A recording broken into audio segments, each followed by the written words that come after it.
నమస్తే. Welcome to Telugu 360. మనతోని professor గాలి వినోద్ కుమార్ సార్ అయితే ఉన్నారు. D6 సంస్థ చైర్మన్, అదేవిధంగా ఉస్మానియా డీన్ ఫ్యాకల్టీ. సార్ నమస్తే సార్. నమస్తే అండి. సార్, ఏదైతే ఎస్సీ వర్గీకరణ సంబంధించి 30 సంవత్సరాల మీరు పోరాడిన దిశ, మీరు కూడా ఎస్సీ వర్గానికి ఆశాజ్యోతి అని కూడా చెప్పుకోవచ్చు. ఏంటి ఎలా చూస్తా ఉన్నారు? ఈ 30 సంవత్సరాల కళ నెరవేరుతుందని అనుకుంటున్నారా? నెరవేరింది అనుకుంటున్నారా? ఖచ్చితంగా నెరవేరింది, నెరవేరబోతుంది పూర్తి స్థాయిలో. ఎందుకంటే అసెంబ్లీ ఒకటి చట్టం మిగిలింది. ఆ చట్టం తర్వాత ఎట్లయినా గవర్నర్ గారు ఆమోద ముద్ర వస్తుంది. కాబట్టి ఖచ్చితంగా ఇది 30 సంవత్సరాల కాలం నెరవేరింది. ఆ నెరవేరడానికి ప్రధాన కారణము ఆనాడైతే టెంపరీగా కొంతకాలం నెరవేరిన దాంట్లో కడియం శ్రీహరి పాత్ర రాజకీయ పరంగా ఆయన ఉంది, బాబుతో పాటు నేడు దామోదర రాజనరసింహ పాత్ర కూడా రేవంత్ రెడ్డి గారితో పాటు ఉంది. సో వీళ్ళిద్దరు కూడా అత్యంత కీలక భూమిక పోషించారని చెప్పాలి. కాబట్టి ఇవాళ వారిని నిందించడం అనే దాన్ని మనం మందకృష్ణ మానుకోవాలి. ముఖ్యంగా మందకృష్ణ పాత్ర 30 ఏళ్ళుగా ఉంది. ఆయన పోరాటం ఆయన పాత్ర లేదని ఎవరు అనడానికి లేదు. ఎందుకంటే 30 ఏళ్ళ ఆ సమస్యను 30 ఏళ్ళుగా ఇవాళ ఇంకా ఈ లాజికల్ ఎండ్ దాకా తీసుకురావడంలో ఈయన కూడా కీలక పాత్ర పోషించాడు. కానీ పోషించిన వాళ్ళు వాళ్ళ రాజకీయ పార్టీ నిర్ణయం చేయకుండా ఈయన ఎంత ఉద్యమం చేసినా అది అయ్యేది కాదు కదా. కాబట్టి చట్టం చేసిన వాళ్ళను నువ్వు ద్రోహివని, దొంగవని, లేదంటే ద్రోహివని మాట్లాడడం అనేది కరెక్ట్ కాదు. అంటే అందులో కూడా అవకతవకలు నేను చెప్తున్నాను. ప్రధానంగా ఏదైతే ఏబిసిడి వర్గీకరణ దానికి కమిషన్ దగ్గరికి పోయి అవకతవకలు ఉంటే అవకతవకలు చేసిన దానికి ముఖ్యమంత్రిని బాధ్యుని చేయి. ఇప్పుడు చట్టం అంతిమంగా చట్టం చేసే దాంట్లో కీలక పాత్ర పోషించేది ఎవరు? ముఖ్యమంత్రి. అవునా కదా? నీకేమైనా అన్యాయం చేసిండే ముఖ్యమంత్రి అను, నువ్వు మంత్రి దామోదర్ ఎందుకంటావు? ఆయనదేం ఉంటుంది? ఇప్పుడు ముఖ్యమంత్రి ఫైనల్ కదా, ఫైనల్ టికెట్ పెట్టాల్సింది ఎవరు? క్యాబినెట్ డిసిషన్ తీసుకున్న కూడా ముఖ్యమంత్రి కదా. నువ్వు అనాల్సింది ముఖ్యమంత్రి. నీకు ఒక లోటుపాట్లు ఉంటే నువ్వు గౌరవంగా రెడీ అయినా కాబట్టి అది చేస్తావు. ఈయన నువ్వు మాదిగా అని చెప్పి మరి నువ్వు బదనాం చేస్తావు. మరి 30 ఏళ్ళు ఏమైంది? ఆయన సహకారం నువ్వు తీసుకున్నప్పుడు 30 ఏళ్ళ నుంచి ఆయన సహకారం తీసుకోలేదను ఎన్నడు? ఏ రోజు ఆయన దగ్గర పోలేదను? మొన్న కూడా వెళ్ళాడు. అదే కదా. మరి అటువంటిప్పుడు ఇప్పుడు నీ తోటి మా చమారు కులము, నీ ఒక మాదిగా వృత్తిపరమైన కులము, ఆ కులంలో ఉన్న వాడిని గౌరవించకపోతే, మంత్రిని గౌరవించకపోతే, ఒక రెడ్డిను ఆయనను ఉత్తమ్ కుమార్ రెడ్డిని గౌరవిస్తూ, రేవంత్ రెడ్డిని గౌరవిస్తూ, ఇంకో రెడ్డిని గౌరవిస్తాం, అరే నీ తోటి సహోదరుని మాత్రం గౌరవించావా? ఇది తప్పు, ఇది పద్ధతి కాదు. మన వాళ్ళని మనం గౌరవించుకోవడం నేర్చుకోవాలా. ఆయన నిజంగా ప్రధాన ఆరోపణ ఏంటంటే బట్టి విక్రమార్క వాళ్ళు ఎవరైతే ఉన్నారో తను చెప్పింది నడుస్తూ ఉంది. మాలలకి అక్కడ పెత్తనం ఇవ్వడానికి మళ్ళీ చూస్తూ ఉన్నారు. మళ్ళీ మాదిగలకు మిగిలింది మన్ను మాత్రమే అని అంటా ఉన్నారు. తప్పదండి. ఇప్పుడు మీరు 2011 సెన్సస్ ప్రకారంగా మాదిగలకి 1% కూడా నష్టం జరగలే. 9% వచ్చింది అక్కడ. 9% వచ్చినప్పుడు న్యాయం జరిగినట్ట అన్యాయం జరిగినట్ట? 9% న్యాయమే. ఇప్పుడు న్యాయమే కదా. 11 జనాభా కూడా ఎందుకు తీసుకున్నారు? లేటెస్ట్ జనాభా తీసుకోవచ్చు కదా అనొచ్చు మీరు. కానీ లేటెస్ట్ జనాభా తీసుకోవడానికి అది రాష్ట్ర ప్రభుత్వం తీసుకొచ్చే జనాభా చెల్లదు. ఎప్పుడైనా ఎస్సీ ఎస్టీల వాళ్ళ యొక్క జనసంఖ్య ఎక్కడ ఉంటుందంటే కేంద్ర జాబితాలో ఉంటుంది. వాళ్ళ ఇష్యూస్ కేంద్రమే చూడాలి. సో కాబట్టి కేంద్రము జాబితా అంటే 2011 సెన్సస్ చేసింది ఎవరు? కేంద్రం చేసింది. సో కాబట్టి చెల్లుతుంది. అది చట్టంలో ఆ లెక్కలు తీసుకుంటే చెల్లుతుంది, కోర్టులో కూడా చెల్లుతుంది. కాబట్టి ఈ రాష్ట్ర ప్రభుత్వం తీసుకునే లెక్కలు అది అథెంటిక్ కాదు. వీళ్ళు కూడా సర్వే చేశారు కదా 50 రోజులు. అది వేరు. ఆ సర్వే అనేది బీసీలకు సంబంధించిన అంశం. బీసీలకు సంబంధించి చెల్లుతుంది. ఎస్సీ ఎస్టీలకు సంబంధించింది ఏం చేయాలన్నా కేంద్రమే చేయాలి, పార్లమెంటే చేయాలి. సో ఇప్పుడు పార్లమెంట్ కాకుండా హైకోర్టు మన ఇక్కడ రాష్ట్ర ప్రభుత్వం కూడా చేసుకోవచ్చు అని సుప్రీంకోర్టు చెప్పింది కదా. చెప్పినాక కదా వీళ్ళు చేస్తున్నది. సో అయినా సరే జనాభా లెక్కలు చేయాల్సింది ఎవరంటే కేంద్రమే, ఎస్సీ ఎస్టీలకు.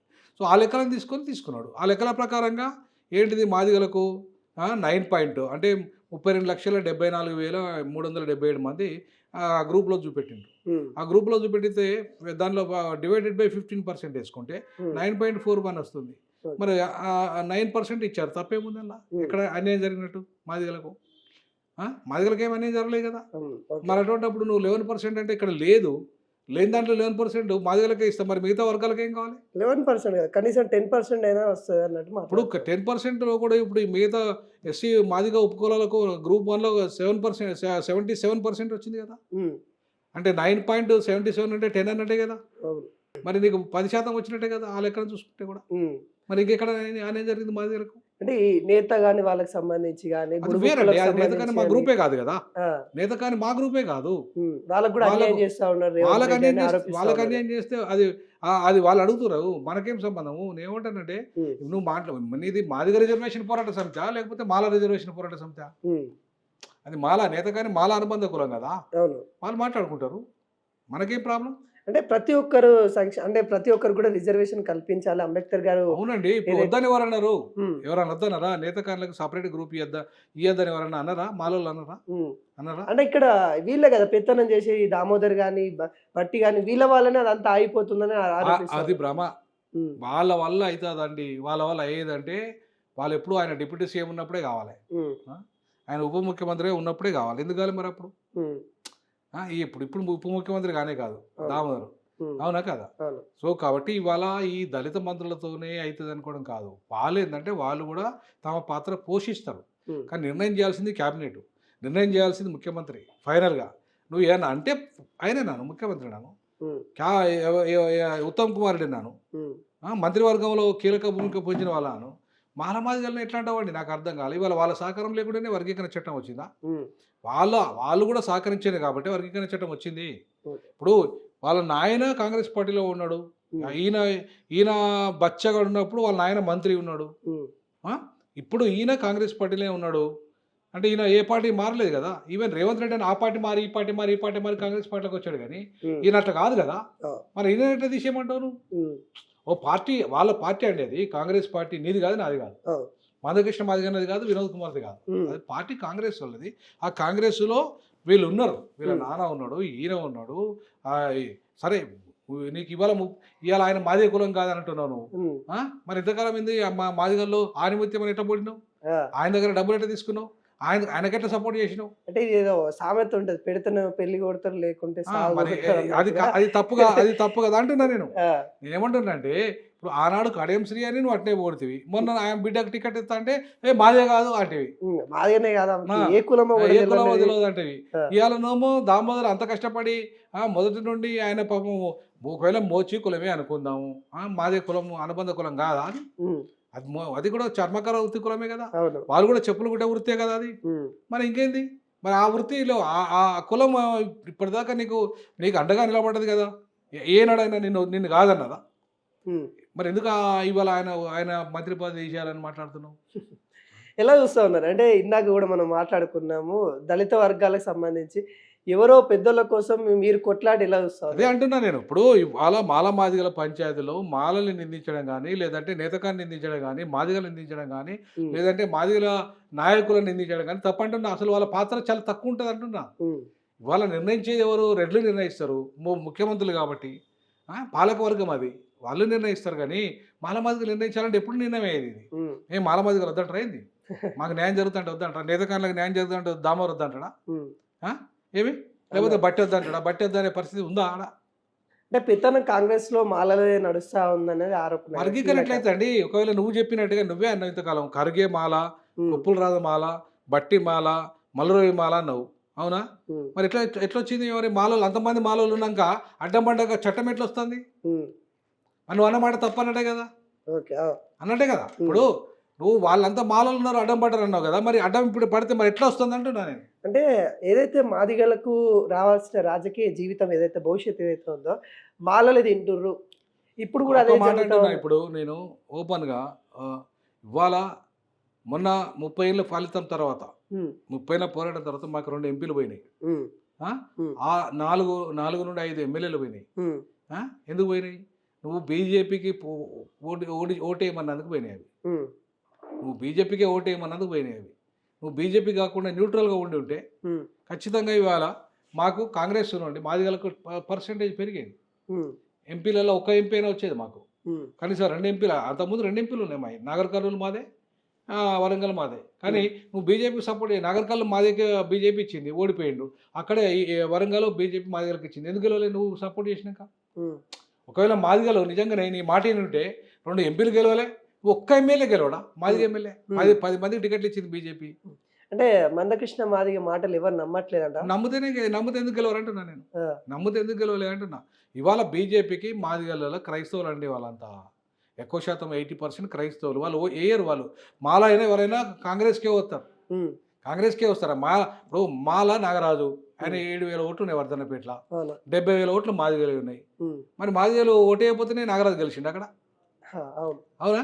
ఆ, కడియం శ్రీహరి గెలిచిండు అక్కడ బాయిన్లా. అవును. వాళ్ళ తిప్పి తిప్పి కొడితే వాళ్ళకి కొన్ని వందల సంఖ్యలో ఓట్లు ఉంటాయి ఓట్లు అనుకోండి. ఉండేవి. ఆ? మరి అటువంటప్పుడు అక్కడ స్టేషన్ కనుపూర్లో అన్ని మాదిగ ఓట్లే. ఉమ్, దగ్గర 1,00,000 ఓట్లు మాదిగ ఓట్లే ఉంటాయి. మరి అక్కడెట్లా గెలిచిండు ఆయన? ఉమ్, ఆయన గెలవకుండా ఇప్పుడు అలా ఆయన బిడ్డ కూడా గెలిచింది కదా ఎంపీగా. ఉమ్, అవునా కాదా? అవును. అసలు వాళ్ళ వాళ్ళ జనాభా ఎంత వాళ్ళు గెలిచారు? ఆడ పార్టీ కదా. అవును. ఆడ కాంగ్రెస్ పార్టీని చూసిర్రు ఆడ. ఉమ్, ఆయన బైండ్ల ఆయన చూడలేదు, లేదంటే కడియం శ్రీ గారి బిడ్డ అని చూడలేదు. కాంగ్రెస్ పార్టీ సెక్యులర్ పార్టీ అని చెప్పేసి వాళ్ళ మైనార్టీలో ఓట్లు వేసారు, మాదిగలో ఓట్లు వేసారు కాబట్టి గెలిచిరు వాళ్ళు. లేకపోతే ఎట్లా గెలుతారండి? ఉమ్, మరి నువ్వు ఇప్పుడు నిజంగా మాదిగలు నీ వెంటే ఉంటే బీజేపీలు గెలవాలి. ఉమ్, ఒక్కరు కూడా ఎందుకు గెలవాలి? ఎంపీలు గెలవాలన్నా ఎమ్మెల్యేలు గెలవాలి. సో కాబట్టి మనం మన వాస్తవాలను గ్రహించాలి. వాళ్ళ మాదిగలంతా 80% క్రైస్తవులు కాబట్టి బీజేపీ ఓటేయలే. అది అది జగమెరిగిన సత్యం. ఉమ్. కాబట్టి ఇవాళ వాళ్ళందరూ నిజంగానే మందకృష్ణ అన్న మాట ఏంటి బీజేపీకి ఓటేసేవాళ్ళు, బీజేపీ ఎమ్మెల్యేలు గెలిచేవాళ్ళు, బీజేపీ ఎంపీలు గెలిచేవాళ్ళు. మాదిగలంతా ఇటు కాంగ్రెస్ వైపు ఉన్నారని ఒక చెప్తా ఉంటే, మరి ఆయన ఎందుకు బీజేపీ వర్గాన్ని చూస్తా ఉన్నారు అంటే ఏం చెప్తారు? నేనేమంటానంటే బీజేపీకి పోవడమే సరైనది కాదు. ఆయన న్యూట్రల్గా ఉండాల్సి ఉండే. ఉమ్, ఆయన న్యూట్రల్గా ఉండాల్సి. ఈవెన్ సుప్రీంకోర్టు జడ్జిమెంటు ఒకవేళ బీజేపీకి అది కూడా దాని పాత్ర పోషించింది అన్నప్పుడు అవేం చేయాలి నువ్వు? తాను కూడా కొన్ని ప్రాంతాలలో సపోర్ట్ చేసి కాంగ్రెస్ కూడా కొన్ని ప్రాంతాలలో సపోర్ట్ చేయాల్సి ఉండే. ఉమ్. న్యూట్రల్గా ఉండి నువ్వు న్యూట్రల్గా ఉండదు ఉండాలి. నువ్వు బీఆర్ఎస్ కొన్ని ప్రాంతాలలో సపోర్ట్ చేయాల్సి ఉంటే. ఉమ్, అవునా? నువ్వు పార్టీ న్యూట్రల్గా ఉండి నువ్వు డైరెక్ట్గా మొత్తం కాంగ్రెస్కు బీజేపీకి ఓటేయమని అని చెప్పడం అనేది ఒక కుల నాయకునిగా తప్పంటున్నా. ఉమ్, అప్పుడు నేనేమన్నానంటే నేను 30 ఏళ్ళుగా నీతో ఉన్నాను. 94 నుండి 2024 వరకు నీతో ఉన్నాను. ఉమ్, ఈవెన్ బీఎస్పీలో పనిచేస్తూ కూడా నేను వర్గీకరణకు సపోర్ట్గా ఉన్నా. ఉమ్, ఉమ్, నేను ఎందుకు బయటకు వచ్చిన? ఉమ్, ఎందుకంటే పూర్తిగా బీజేపీకి సరెండర్ అయిపోయినావు నువ్వు 2024లో. ఉమ్, నేనేమన్నా అంటే మనం ఎంఎస్పీ అనే ఒక పార్టీ పెట్టుకున్నాం మాదిగలం. మన పార్టీ నుండి 10 మంది ఎమ్మెల్యేలను 2 ఎంపీలను గెలిపించుకుందాం మనం.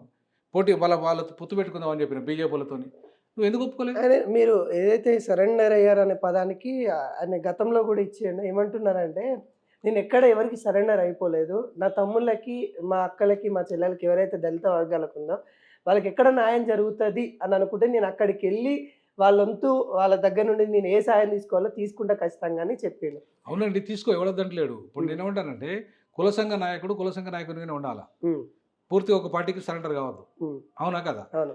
దానివల్ల ఏమైంది? 2 ఎంపీలు కోల్పోయినాం, 5 ఎమ్మెల్యేలు కోల్పోయినాం. ఉమ్, అవునా? నీ మాదిగలకు 30 ఏళ్ళ పోరాటం తర్వాత పెరగాలనా తగ్గాలనా? పెరగాలి ఇంకా. మరి తగ్గిపోయిందిగా. ఉమ్, మరి ఎవరి తప్పు, ఎవరి బాధ్యత అది? పార్టీ ఏదైతే ఉద్యమ నేతది అంటారా? 100%. నేనేమంటానంటే నువ్వు న్యూట్రల్గా ఉండి ఉంటే కాంగ్రెస్ పార్టీని మెడలు వంచి అయినా సరే ఉమ్, మనం అది అడిగేటోళ్ళం. వాళ్ళు ఏమన్నారు కాంగ్రెస్ పార్టీ, మీరు బీజేపీకి మీ ఓటు సపోర్ట్ చేయమన్నాడు ఆయన మొత్తము. మేము ఎట్లా ఇస్తాం సీట్లు, మేము ఎట్లా ఇస్తాం అన్నారు వాళ్ళు. ఉమ్, వాళ్ళకి ఇష్టం ఉన్న వాళ్ళకి ఇచ్చుకున్నారు వాళ్ళు. అవునా కాదా? అవును. మరి అట్లా ఇప్పుడు నువ్వు న్యూట్రల్గా ఉండి ఉంటే వాళ్ళంతా మనందరం కలిసి గట్టిగా నిలదీస్తే కాంగ్రెస్ పార్టీ ఇయ్యదా? ఇలా వర్గీకరణ ఎందుకో చేస్తుంది కాంగ్రెస్ పార్టీ. ఉమ్, ఎందుకు చేస్తుంది? నువ్వు బీజేపీకి సపోర్ట్ చేసినా సరే వర్గీకరణ చేస్తుంది కాంగ్రెస్ పార్టీ. ఉమ్, అరే మాకు బీజేపీ మాకు సపోర్ట్ చేయలేదు కదా మందకృష్ణ మాదిగా, మేము చేయమంటలేదు. కామారెడ్డి డిక్లరేషన్లో మేము వర్గీకరణ చేస్తామన్నది చేస్తున్నది. ఖచ్చితంగా వాళ్ళ పార్టీ యొక్క మేనిఫెస్టోలో పెట్టింది, కామారెడ్డి డిక్లరేషన్లో చెప్పింది, చేస్తుంది. మరి బీజేపీ 100 రోజుల వర్గీకరణ చేస్తా అన్న బీజేపీ ఎందుకు చేయలేదు? 11 సంవత్సరాలు కూడా కేంద్రంలో అధికారంలోకి వచ్చినా కూడా ఎందుకు చేయలేదు? పార్లమెంట్లో చట్టం చేస్తానది ఎందుకు చేయలేదు? నువ్వు ఎందుకు నిలదీయలేదు?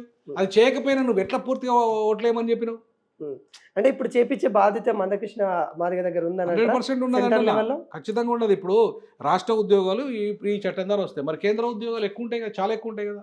రైల్వేలో ఉంటాయి, ఎల్ఐసిలో ఉంటాయి, అన్ని విభాగాలలో ఉంటాయి.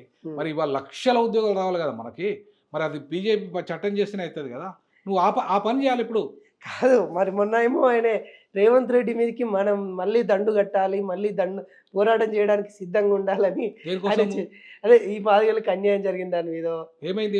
ఎక్కడ అన్యాయం జరిగింది మాదిగలకు? అంటే ఏదైతే వాళ్ళకి కావాల్సిన 10% రిజర్వేషన్ లో 9% ఇస్తా ఉన్నారు, ఇంకా పెంచాయని ఇవ్వాలి కదా. ఎట్లా ఇస్తారు? ఇప్పుడు ఉన్న 10 ఇప్పుడు అవ్వ బువ్వ అంటుంది ఇక్కడ. 4 మందం పెడుతుంది బియ్యం. అవునా? 10 మంది వచ్చి తింటానంటే ఈ బువ్వ సరిపోతుందా? సరిపోదు. ఉన్నదే 15% అక్కడ. నువ్వు 15% దాన్ని ఎట్లా పంచాలి? యాజ్ పర్ పాపులేషన్ ప్రకారం పంచాలి, అంతేనా? మరి ఆ పాపులేషన్ ప్రకారం వస్తే ఇప్పుడు నేను చెప్పిన లెక్క నీకు లెక్కలో మనకు కరెక్ట్గా 9.41 ఉంది. 9.41 పాపులేషన్ ప్రకారంగా ఇచ్చిండ్రు. మరి అయిపోయా, ఇంకేముందల్లా. అంటే ఈ లెక్కలను కూడా ఆయన బుడిబుక్కల లెక్కలు అన్నట్టే మాట్లాడుతూ ఉన్నాడు. ఆయన చెప్తున్నది ఏంది, నేత కానులో అన్యాయం జరిగిందని చెప్తున్నాడు. అవునా కదా? అవును. అక్కడ గ్రూప్ 1లో మన్య వాళ్ళను పంబాల వాళ్ళని వేసిర్రు. ఒకవైపు గద్దర్ కులము, మరొక వైపు గడ్డ చక్రపాణి కులం వేసిర్రు. వాళ్ళు లబ్ధి పొందిన వాళ్ళు అన్నారు. ఓకే, అవి తీసుకొచ్చి నువ్వు గ్రూప్ 3లో వేయి. మా చిన్న చిన్న మార్పులు చేయండి, గ్రూప్ 3లో వేసేసేయండి. లేదంటే నేత కానీ ఒక గ్రూప్ 4 క్రియేట్ చేసేసి ఆ దాంట్లో వేసుకోండి వీళ్ళని కూడా. ఎవరిని? మన్య కులాన్ని, పంపల కులాన్ని. నేత కానీ దాంట్లో ఒక అంత ఇంత లబ్ధి పొందిన కులమే కదా, దాంట్లో వేసుకోండి. లబ్ధి పొందిన 4 విభాగాలు చేయండి. ఒకటి మాదిగా ఉపకులాలు, మాదిగలు. మాల ఉపకులాలు, మాలలు. అవునా కదా? సో వీటిలో ఇట్లా చేసుకుంటే వీళ్ళకి ఒక పర్సెంటేజ్, వీళ్ళకి 8%. ఇప్పుడు 9 ఉంది కదా, 8కి వస్తారు. 8కి వస్తారు. ఇది 1% పోతుంది ఎవరికి? ఉపకులాలకి 9. సో అట్లనే ఇప్పుడు 5% ఉన్నది మాలలకి, అంటే అన్ని ఉపకులాలు కలుపుకుంటే. ఇవి ఉపకులాలకు ఒకటి ఇచ్చేసి మాలలకు 4% ఉంటుంది. అట్లా మొత్తానికి మాలలకు న్యాయం జరిగినట్టు ఉంటుంది, వాళ్ళ ఉపకులాలకు న్యాయం జరిగినట్టు ఉంటుంది, ఇటు మాదిగలకు న్యాయం జరిగినట్టు ఉంటుంది, మాదిగ ఉపకులాలకు న్యాయం జరిగినట్టు ఉంటుంది. ఆ రకం చేసుకుంటే తప్పేది. ఆ రకం చేసుకోమని సార్ ఫైనల్గా రేవంత్ రెడ్డి అంటే ఈ వర్గీకరణ ఒకవేళ మొత్తం ఆమోదం ఉంటే రేవంత్ రెడ్డిని ఎలా చూస్తారు మాదిగలంతా కలిసి? 100% గుండెలో పెట్టుకుంటారు మాదిగలు.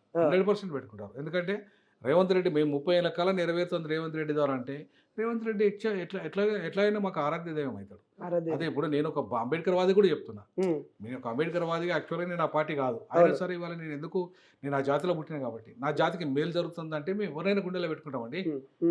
బాబుని చంద్రబాబుని పెట్టుకుని ఆయన కోటే లేదా? తాత్కాలికంగా మాకు న్యాయం జరిగిందని ఇవాళ రేవంత్ రెడ్డిని కూడా గుండెలో పెట్టుకుని ఓటేస్తాం. రెండోసారి కూడా రేవంత్ రెడ్డి అధికారం రావాలని కోరుకుంటాం. తప్పేమైతే స్థానిక ఎన్నికలలో మీ పాత్ర పోషిస్తారా? అంటే 100% వర్గీకరణకు ఎవరైతే అనుకూలంగా ఉంటారో, బీసీ ఎస్టీ ఎస్టీలకు ఎవరికైతే అనుకూలంగా ఉంటారో వాళ్ళకి ఓటేయమని చెప్తాను గ్యారంటీగా. వాళ్ళనే సపోర్ట్ చేయమని చెప్తా. అది నా బాధ్యత. ఎందుకంటే నేను ఒక అంబేద్కరిస్ట్గా నా వర్గాలకు న్యాయం చేసిన వ్యక్తులను, అది ఏ పార్టీ అయినా కావచ్చు, వాళ్ళకి ఓటేయమని చెప్తా. అది నా బాధ్యత. Thank you sir. ఇది ఎస్సీ వర్గీకరణ 30 సంవత్సరాల నుండి కళ నెరవేరుతా ఉంది చేస్తున్న రేవంత్ రెడ్డి గారికి. ఇది ఒకవేళ ఖచ్చితంగా ముందు తీసుకెళ్ళి ఖచ్చితంగా ఆమోదం పొంది ఇక ప్రజల్లోకి తీసుకెళ్ళి వెళ్తే ప్రజలు కూడా రేవంత్ రెడ్డిని గుండెల్లో పెట్టుకొని చూసుకుంటామన్నట్టు కూడా మనకైతే క్లియర్గా చెప్తున్న సిచ్యువేషన్ అయితే కనబడతా ఉంది.